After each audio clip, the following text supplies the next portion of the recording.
Some Greeks held that the Etruscan were a branch of the Pelasgians. Pelasgians were an aboriginal people, inhabitants of the Aegean region. Aegean region is absolutely flu.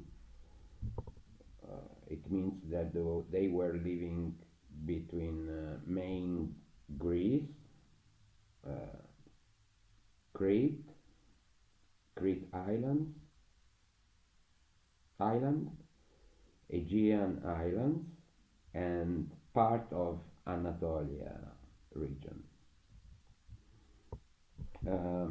Of course, you know that others like Herodotus and Virgil, they thought the Etruscan came from Anatolia, so from today Turkey. And why? Because of 18 years of disease, pandemic, scarcity. How do you say in English? Famine or famine.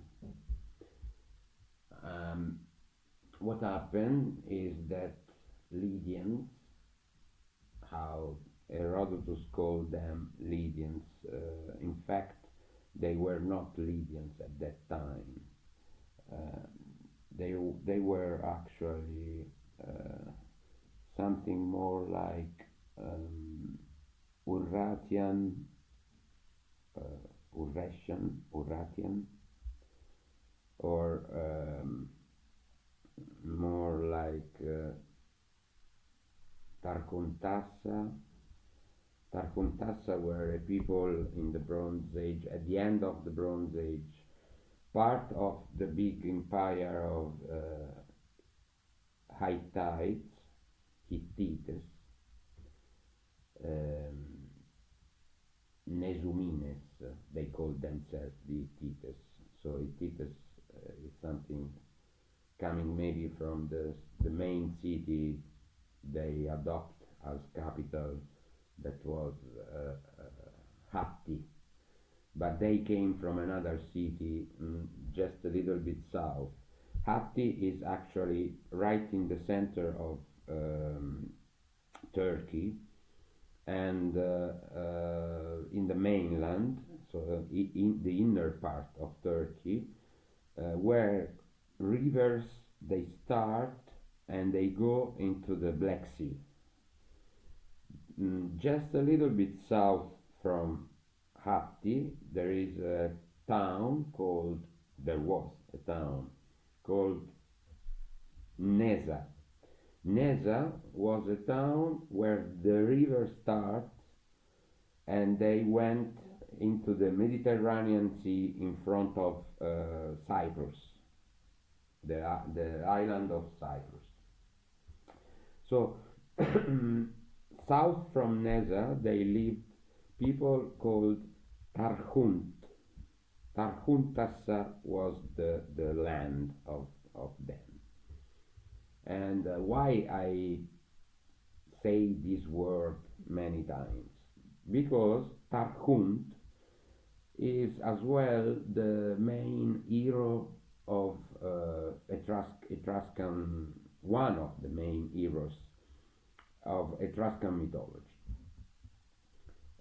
So it's very interesting that in the center, south center part of Turkey, on the coast, so between where the coast turn north in front of Aegean Sea and the end of the coast where Syria and Lebanon actually start, where Ugarit, this important town that was destroyed at the same time as Troy, where Ugarit is, in the middle there is a coast country of that time of Bronze Age that called Tarhuntassa. Tarhuntassa. So we think that the name of one of the most important city-states of the Etruscan dodecapole, the main Etruscan dodecapole in Tuscany and Latium, actually. So Tarquinia, that the name of the town comes from Tarhun. So Tarhun can be the hero in the same way as Tyrrhenus is the hero giving the name of Tyrrhenia to Tyrrhenia. So Tyrrheno was the son of the king of that land in the middle of Anatolia, Turkey region, that after 18 years, that is what Herodotus says, they left this country because of famine. So it's half of the people they left with him, and the rest, half of them, they stayed with his brother that became the king of the region. So Tyrrhenus left the center of Anatolia and came to Italy to found the Tyrrhenian country. So look, Tarhuntassa, so that can be that Tarhunt left and came to Italy to found Tarquinia. Taruisa was as well the place of the region of Builusa, Ilion, Troy, that is inhabited by people, the Teucrian or Teucris, I don't know how do you say in English, that Homer cites in the Iliad. And in the Iliad, with Troy, there are many forces, and between them there are Pelasgians. And Pelasgians, already in Homer, they come from different parts of Greece, different parts of Creta, and different parts of Anatolia. So Pelasgians were people that had many different regions, colonies. The Greeks, they say as well that the Greek historians, they say as well that Pelasgians were the original people of mainland Greece, and that them, the Greeks, they came later. And when they came to Greece, they found Pelasgian already there. Okay.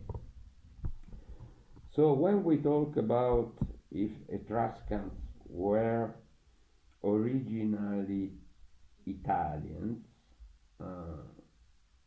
so if they were people born in Italy, it's very complicated, and it cannot be because there are no traces of a so strong culture in Italy in the Bronze Age before the Etruscan they came out. And the only part of Italy where you can find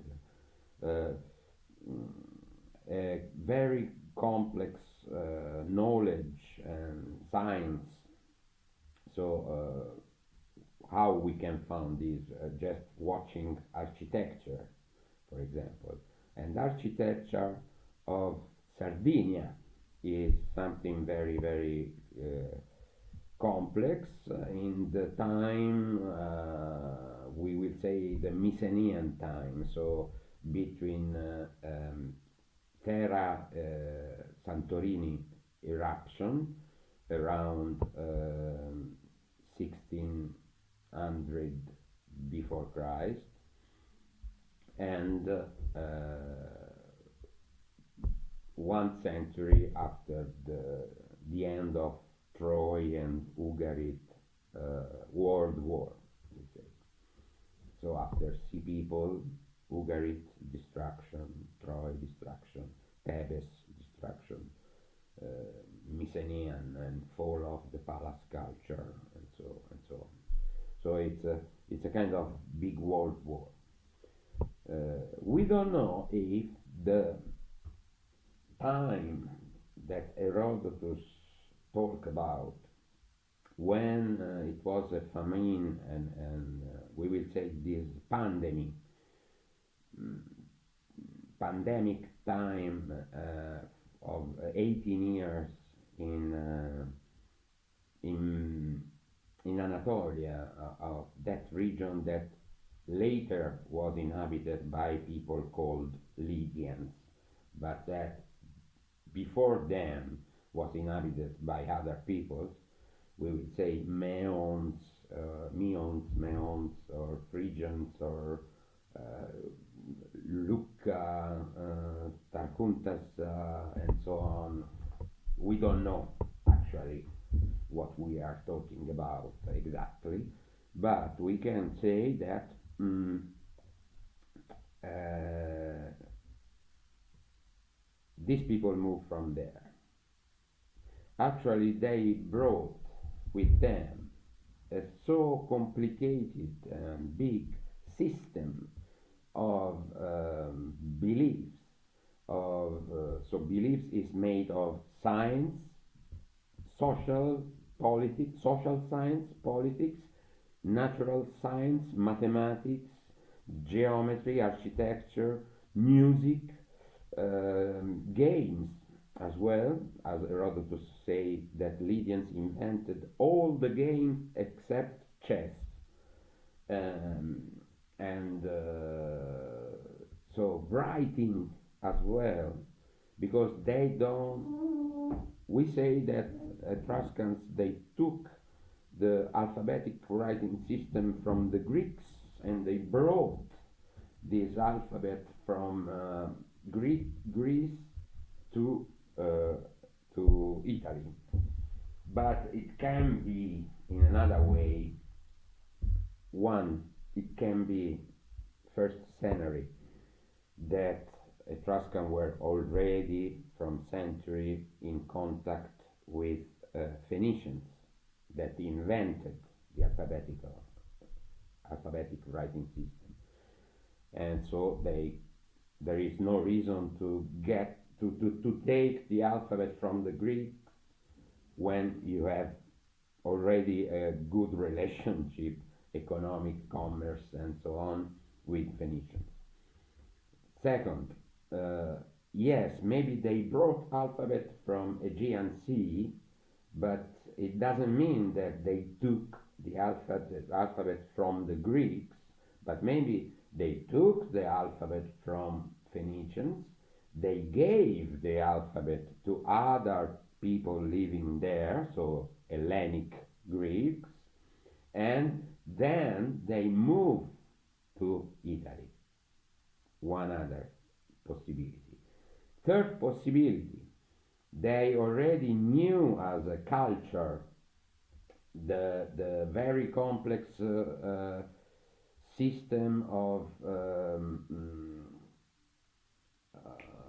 Luwian, for example, writing system that was a so complex system made of 500 characters, we will say. We don't say letters because every characters, maybe 200 of them, they were sometimes syllables. So one character could represent ma, so ma, pa, and other characters for ra, but they were other characters for ara together, so vowel, consonant, vowel, or more, vowel, consonant, vowel, consonant. So four letters sound together, with only one character, or ideograms like a foot representing a foot, so as a pictogram, but as an ideogram, a foot representing the verb to walk or to run or to go somewhere, and so on. Or a hand, as a pictogram represents a hand, and as an ideogram could represent to take or peace or something. So in Anatolia, just to why we talk about this, because in Anatolia they had in Bronze Age, at the end of Bronze Age, very complex writing systems, much more complicated than alphabetic system. So it can be that your culture is used to the use of writing, because it's not explanation that a wild civilization living with no mathematics, with no geometry, with no writing system, and so on, can build such a wonder, such beautiful castles and doors and walls and so on, with a very complex system of urbanistic and geometry and so on. Just learning this and copy and paste in few decades, maybe 1 century, so the 8th century, from the Greeks. No way. So just make function your head, and you will see that it's not possible. No? So the Etruscan culture is so complex for all these: religion, science, and politics, and urbanistic, architecture, science of mathematics, and music, and games, we say, and so on, that actually is not possible at all that they grow like they blossom for a magic event in the middle of nowhere. No, because they brought with them many things, gods and values and knowledge, that is actually very connected with the ancient wisdom, ancient systems of Sumerians, Akkadian, so the Hittites, Hittites, how do you say, and Egyptians. Why? So, for example, the underworld, the underworld of the Egyptian, it's not that complicated and that complex by the Greek, that were really a lot influenced by the Egyptians, as it is in the Etruscans, and as it is no more after the Etruscans fall in the Romans, for example. But in the Etruscans, they were the most religious of all the people, and all the numeric system and mathematics, we know that by the Etruscans, are very complicated. I talk about this in an Italian lessons about Etruscan numbers, where I show the way the numbers follow a logic construction of the graphic symbols that then it loses its logic when it becomes the Roman numbers. And as well as we can say many things about this, I wouldn't say that Pythagoras was an Etruscan man, so I wouldn't give any explanation right now about this, or about Homer coming, losing his view, Homer, in Tyrrhenia, or stuff like that. So the influence of Etruscans, we are like the victims of a big story that was narrated by the Romans that would to destroy the memory of what the Etruscans were truly. So it calls in Latin damnatio memoriae, or damnatio in the late Latin. Damnatio memoriae, so damnation of the memory.